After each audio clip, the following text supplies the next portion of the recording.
I'm Ted Paone from Austin, Texas. When I was a child, I had a traumatic experience falling off of a fish dock, and so that would caused me to create one of my two rules. One rule is never leave a perfectly good airplane unless it's on the ground. And the second was never get into water much deeper than my knees. But lately I've been wanting to join others in swimming. I live in Texas, and when we go down to the beach, I sit on the sand, and the sand is hot. I'm not going to go running into the surf because it scares me. The local YMCA built a pool, and so I thought, well, I'm going to go get my swimming lessons. Well, their swimming lessons cost $200 when they happen, and for adults, they never happen. So when I saw Coach Pete with his book, I thought, oh, I'm going to have to look at that. And I looked through it, and it hit me. I really needed to look at it a little bit deeper. Now, I haven't read the whole book, and I haven't tried anything yet, but I've read those first 3 chapters, and that has hooked me. I'm an engineer, so when we talked about the Bernoulli effect, I knew what that was, and I knew that he had something in there that is probably going to be quite valuable. As I page through other sections of it, I see there's some really fun things I can do, and there's a lot of things I can do before I get into the water so I won't be floundering. So, that's been a concern, whether people would feel funny about doing those out-of-water exercises. But in your case, this gives you an opportunity whether you're at the pool or not. Did you have any sense about that at first, or did you, like you said, as an engineer, you thought, oh, good, I found something that's logical and kind of seems like it could work? Well, talking to Dr. Pete, he mentioned that there were some things that I could do before I actually got into the pool. And I think one of the problems I've had is when I get to the pool, there's enough fear in me that I have problems just even getting into the pool.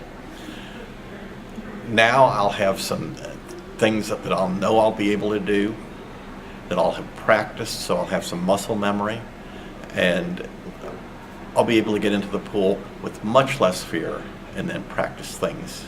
Do you know other people in your reality, your life, that don't swim, that don't know how to swim like you? Do you know anybody else like that? Oh, I know plenty of people. Yeah. Yes. And I think this book and the CDs would definitely help them. So, I know people who don't know how to read, and they hide that all their lives because they don't want to let anybody they know how to read, so they just kind of stay away from reading, they stay away from the water. Let's not bring it up, and let's not talk about doing something like that. Do you see how this book, because of the way it is structured, could be something for somebody who didn't want to admit that he can't swim, or, there is always a stigma about that, right? Oh, definitely. I mean, I canoe, I do a little bit of kayaking. In Texas, we get on inner tubes and float down rivers, and I do that, usually with a beer.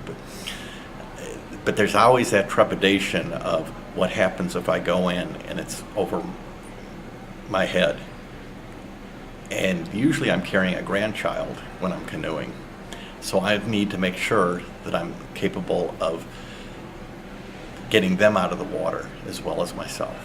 So let's skip forward. If you use the book and you learn some of these exercises, you'll be able to feel comfortable putting your head underwater and breathing and doing all that.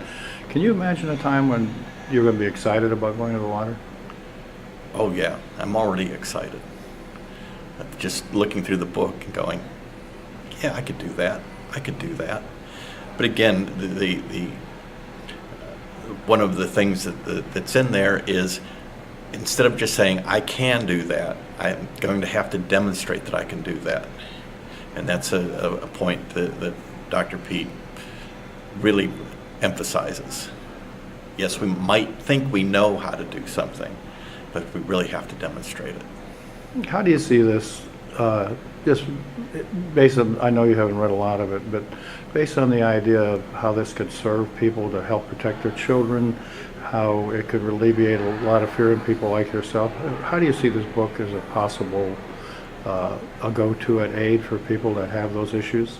Oh, I think it's going to be very valuable, especially those of us who kind of hidden the fact that we don't swim very well. And there's plenty of people out there that say they know how to swim, but really don't swim all that well. And if they got into rough water, or if they got into water where they were far enough away from the shore, they may not be able to make it. I think this is going to be very valuable for them. And heaven forbid, should the water rise in the creek or a hurricane come into your neighborhood, I mean, there's got to be some fear around that. When you see what happens in that kind of devastation, and you wonder, oh my God, what would happen to me? Oh, that's You'd be one of true. the numbers. That's definitely true. Yeah. Well, can you talk about that a little bit, kind of paraphrasing, but the fact that for emergency situations, we almost, most of us think, oh, that'll never happen, and look at all the people who are surprised. Eh? Oh, it does happen. My son-in-law drove over a hill and into a raging creek and managed to get out of his car and get back to the side without drowning. But many other people have the same, in Texas, flash floods happen. We get a bad rainstorm, it goes over the road, people's car get shoved off the road, and they don't have a way of getting out. And even if they can get out, they don't have a way, they don't have the stamina, they don't have the intelligence, the water intelligence, to be able to get to someplace that's safe. So, in an adjective, a word or two, how would you summarize what you think his book is? I mean, it's amazing. It's really helpful. It's what I've been looking for. What would you say? I think it's what I've been looking for. The exercises look very well laid out, and there's plenty of exercises to do before you even get into the pool, and get you prepared to be in the pool. And then once I'm in the pool, and it's not just going to be the pool. In Texas, we've got plenty of swimming holes. I live in Austin. We have this great swimming hole called Barton Springs. I've never been in there. I'm looking forward to that. So, as you begin reading this, do you start to feel that glimmer of hope that maybe this will work? You betcha. Can you tell me that? As I read this, I'm actually looking forward to being able to get into the water and be comfortable in the water and actually have fun. I want to go to the beach.